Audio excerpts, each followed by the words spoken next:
Galates 1. Paul, apôtre, non de la part des hommes, ni par un homme, mais par Jésus-Christ et Dieu le Père, qui l'a ressuscité des morts, et tous les frères qui sont avec moi aux églises de la Galatie. Que la grâce et la paix vous soient données de la part de Dieu le Père et de notre Seigneur Jésus-Christ, qui s'est donné lui-même pour nos péchés, afin de nous arracher du présent siècle mauvais, selon la volonté de notre Dieu et Père, à qui soit la gloire au siècle des siècles. Amen.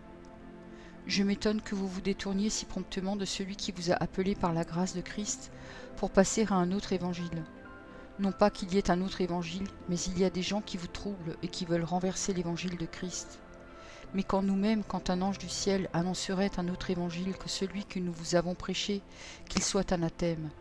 Nous l'avons dit précédemment, et je le répète à cette heure, si quelqu'un vous annonce un autre évangile que celui que vous avez reçu, qu'il soit anathème.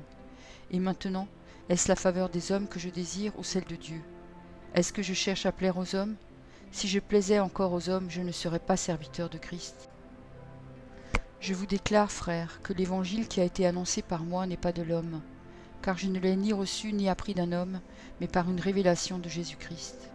Vous avez su en effet quelle était autrefois ma conduite dans le judaïsme, comment je persécutais à outrance et ravageais l'Église de Dieu, et comment j'étais plus avancé dans le judaïsme que beaucoup de ceux de mon âge et de ma nation, étant animé d'un zèle excessif pour les traditions de mes pères.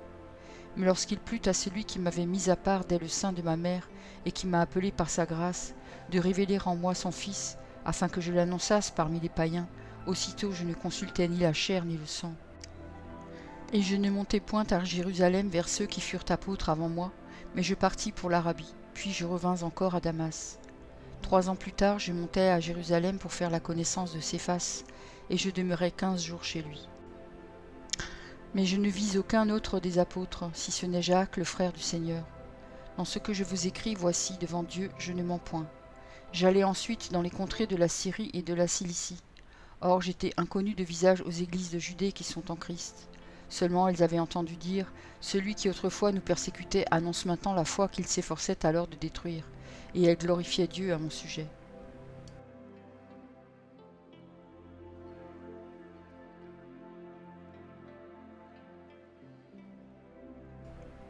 Galates 2. 14 ans après, je montai de nouveau à Jérusalem avec Barnabas, ayant aussi pris Tite avec moi. Et ce fut d'après une révélation que j'y montai. Je leur exposai l'évangile que je prêche parmi les païens.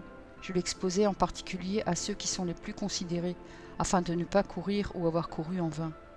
Mais Tite, qui était avec moi et qui était grec, ne fut pas même contraint de se faire circoncire. Et cela à cause des faux frères qui s'étaient furtivement introduits et glissés parmi nous pour épier la liberté que nous avons en Jésus-Christ avec l'intention de nous asservir. Nous ne leur cédâmes pas un instant et nous résistâmes à leurs exigences, afin que la vérité de l'Évangile fût maintenue parmi vous.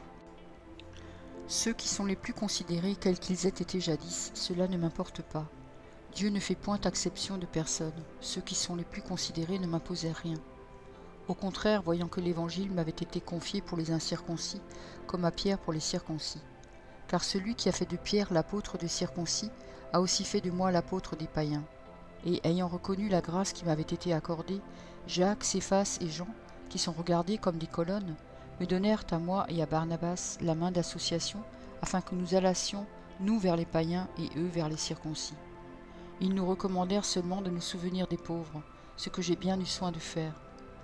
Mais lorsque Céphas vint à Antioche, je lui résistai en face parce qu'il était répréhensible. En effet, avant l'arrivée de quelques personnes envoyées par Jacques, il mangeait avec les païens, et quand elles furent venues, il s'esquiva et se tint à l'écart par crainte des circoncis. Avec lui, les autres juifs usèrent aussi de dissimulation, en sorte que Barnabas même fut entraîné par leur hypocrisie. Voyant qu'il ne marchait pas droit selon la vérité de l'Évangile, je dis à Céphas en présence de tous: « Si toi qui es juif, tu vises à la manière des païens et non à la manière des juifs, pourquoi forces-tu les païens à judaïser? Nous sommes juifs de naissance et non pécheurs d'entre les païens.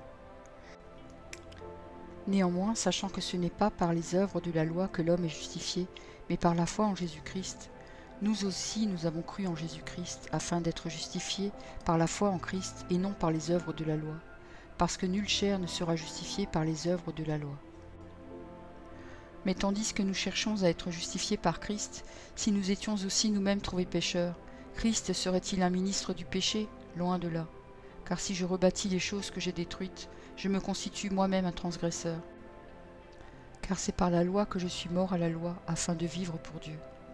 J'ai été crucifié avec Christ, et si je vis, ce n'est plus moi qui vis, c'est Christ qui vit en moi. Et si je vis maintenant dans la chair, je vis dans la foi au Fils de Dieu, qui m'a aimé et qui s'est livré lui-même pour moi. Je ne rejette pas la grâce de Dieu, car si la justice s'obtient par la loi, Christ est donc mort en vain.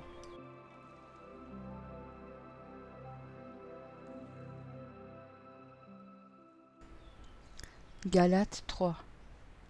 Ô Galates, dépourvus de sens, qui vous a fasciné, vous, aux yeux de qui Jésus-Christ a été peint comme crucifié?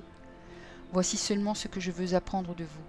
Est-ce par les œuvres de la loi que vous avez reçu l'Esprit, ou par la prédication de la foi? Êtes-vous tellement dépourvus de sens? Après avoir commencé par l'Esprit, voulez-vous maintenant finir par la chair? Avez-vous tant souffert en vain, si toutefois c'est en vain? Celui qui vous accorde l'Esprit et qui opère des miracles parmi vous, le fait-il donc par les œuvres de la loi ou par la prédication de la foi? Comme Abraham crut à Dieu et que cela lui fut imputé à justice, reconnaissez donc que ce sont ceux qui ont la foi qui sont fils d'Abraham. Aussi l'Écriture, prévoyant que Dieu justifierait les païens par la foi, a d'avance annoncé cette bonne nouvelle à Abraham. Toutes les nations seront bénies en toi, de sorte que ceux qui croient sont bénis avec Abraham le croyant. Car tous ceux qui s'attachent aux œuvres de la loi sont sous la malédiction, car il est écrit « Maudit est quiconque n'observe pas tout ce qui est écrit dans le livre de la loi et ne le met pas en pratique. Et que nul ne soit justifié devant Dieu par la loi, cela est évident, puisqu'il est dit « Le juste vivra par la foi ». Or la loi ne procède pas de la foi, mais elle dit « Celui qui mettra ces choses en pratique vivra par elles ». Christ nous a rachetés de la malédiction de la loi, étant devenu malédiction pour nous, car il est écrit « Maudit est quiconque est pendu au bois », afin que la bénédiction d'Abraham eût pour les païens son accomplissement en Jésus-Christ, et que nous reçussions par la foi l'Esprit qui avait été promis. Frères, je parle à la manière des hommes. Une disposition en bonne forme, bien que faite par un homme, n'est annulée par personne, et personne n'y ajoute. Or les promesses ont été faites à Abraham et à sa postérité. Il n'est pas dit « et aux postérités » comme il s'agissait de plusieurs, mais en tant qu'il s'agit d'une seule, et à ta postérité, c'est-à-dire à Christ. Voici ce que j'entends, une disposition que Dieu a confirmée antérieurement ne peut pas être annulée, et ainsi la promesse rendue vaine par la loi survenue 430 ans plus tard. Car si l'héritage venait de la loi, il ne viendrait plus de la promesse. Or, c'est par la promesse que Dieu a fait à Abraham ce don de sa grâce. Pourquoi donc la loi? Elle a été donnée ensuite à cause des transgressions, jusqu'à ce que vint la postérité à qui la promesse avait été faite. Elle a été promulguée par des anges au moyen d'un médiateur. Or, le médiateur n'est pas médiateur d'un seul, tandis que Dieu est un seul. La loi est-elle donc contre les promesses de Dieu? Loin de là. S'il eût été donné une loi qui pût procurer la vie, la justice viendrait réellement de la loi. Mais l'Écriture a tout renfermé sous le péché afin que ce qui avait été promis fût donné par la foi en Jésus-Christ à ceux qui croient. Avant que la foi vînt, nous étions enfermés sous la garde de la loi, en vue de la foi qui devait être révélée. Ainsi la loi a été comme un pédagogue pour nous conduire à Christ, afin que nous fussions justifiés par la foi. La foi étant venue, nous ne sommes plus sous ce pédagogue, car vous êtes tous fils de Dieu par la foi en Jésus-Christ. Vous tous qui avez été baptisés en Christ, vous avez revêtu Christ. Il n'y a plus ni juif ni grec, il n'y a plus ni esclave ni libre, il n'y a plus ni homme ni femme, car tous vous êtes un en Jésus-Christ. Et si vous êtes à Christ, vous êtes donc la postérité d'Abraham, héritier selon la promesse. Merci pour ton écoute. Je t'encourage à écouter encore la parole du Seigneur. J'ai pris un engagement avec lui et je publierai tous les jours un verset. Si j'en oublie un jour, j'en ferai 2 le lendemain. De ton côté, tout ce que tu as à faire, c'est de t'abonner à cette chaîne. Et s'il te plaît, n'oublie pas le pouce bleu. Et si tu veux me laisser un gentil commentaire, c'est aussi apprécié. Pour écouter la suite, clique simplement sur la vidéo du jour suivant, en haut à gauche. Que Dieu te bénisse.